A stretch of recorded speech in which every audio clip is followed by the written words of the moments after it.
Hello everybody. Because the internet went a little bit silly at school, some of you missed parts of the story. And I'm reading it anyway to my little girl.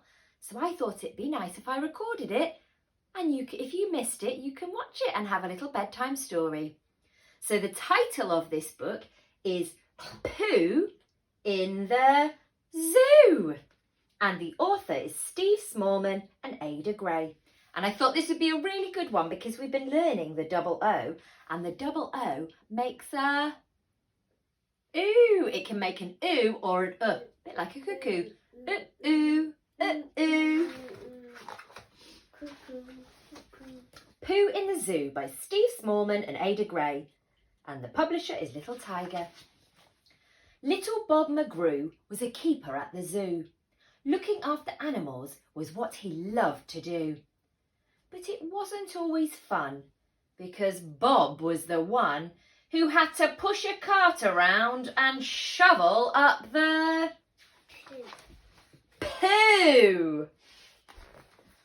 There was tiger poo, lion poo, prickly porcupine poo, plummeting giraffe poop that landed with a splat, dollops of gnu poo, bouncy kangaroo poo, and a trail of drippy droppings from a fat wombat. Whoops! Flying bits of bat poo. Crikey, whose is that poo? A pongy pat of panda poo, steaming on the sand. Ooh! A monkey always threw his as fast as he could do his. So no one had a clue where his poop might land. Oh, I wouldn't want to get hit with a monkey poo, would you? Bob felt dizzy. He was far too busy with big jobs and little jobs all around the place. Then he slipped on a banana while mucking out an iguana. And it ran off with a very greedy grin upon its face. Has the iguana escaped? The lizard caused hysteria inside the cafeteria, climbing on the counters, eating everything he saw. 11 lime lollies, all the cakes from the trolleys, a pepperoni pizza, and then sandwiches galore. Oh, he's a greedy lizard, greedy iguana, isn't he? Iguana's bulgy belly started to wobble like a jelly. Oh, he groaned, I don't think I could eat another bite. Then his greedy little eyes spotted some sparkly fireflies. If you've never seen a firefly, they glow in the dark. They light up. It's not dark there. It's not dark there, but they're still glowing, aren't they? But they do glow in the dark. He gobbled them up too, because he fancied something light. Not light because it wasn't very much, but light because it lights up. Iguana said, uh-oh, and his bum began to glow. He pulled a funny face and plopped a poop up on the floor. Look at that poo. But Iguana's jaw soon dropped when he saw the poop he'd plopped, and he ran back to his cage where Bob was waiting by the door. Lucky Bob can shut him back in his cage. Bob turned around and saw something glowing on the floor. A poo that shone so brightly it was lighting up his face. No creature in this zoo has ever done a glowing poo. I must have come from out of space, he whispered to himself. Soon everybody knew about the poo in the zoo, and people flocked to see the interplanetary poop. Then a man in a cravat and a sparkly blue top hat.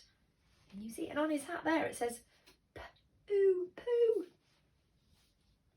Said, hello there, Mr. Zookeeper. My name is Hector Gloop.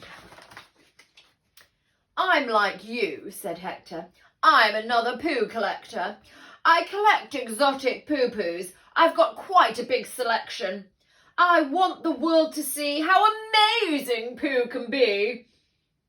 Please climb aboard my poo museum. I'll show you my collection. A poo museum with loads of different poos? Oh, that would be stinky. It says, welcome to Gloop's Poo Museum. It's poo-tastic. Once in a lifetime, amazing, super wow. Gloop's Amazing Poo Museum. Would you like to go to the poo museum? No. I've got a little pile of Yeti poo and some that's like spaghetti poo. A smoking pile of dragon poo. They're very hard to find. A mammoth poo and ice. Oh, and this one's very nice. It's a massive pile of poo-poo from a dinosaur's behind. This book's a bit cheeky, isn't it? Yeah.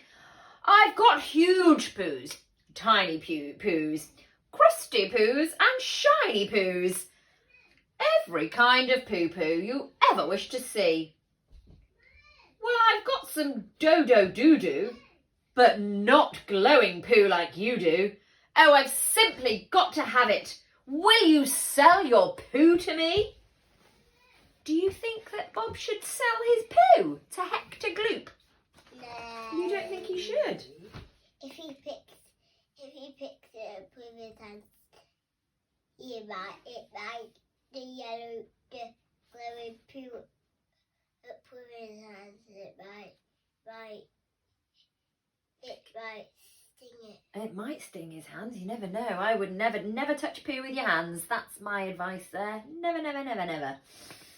So Bob sold the poop to a happy Hector Gloop and spent the money on a robot pooper scooper. How cool is that? Well, it whizzes round the zoo and it picks up all the poo. And as for Bob and his animals, life is super duper. Look, Bob doesn't have to clean up poo anymore. He can just look after the animals without having to pooper scoop because he's got a robot that will do it for him. And then there's a picture of all the different poops. It's funny, that book, isn't it? And then look on the back, the picture on the back. Splat, patter, plop. The giraffe is pooing on Bob's umbrella. That is a very cheeky book. Well, I hope you enjoyed it. I'm going to put my little girl to bed now, and I'll see you soon. Night, night, everybody.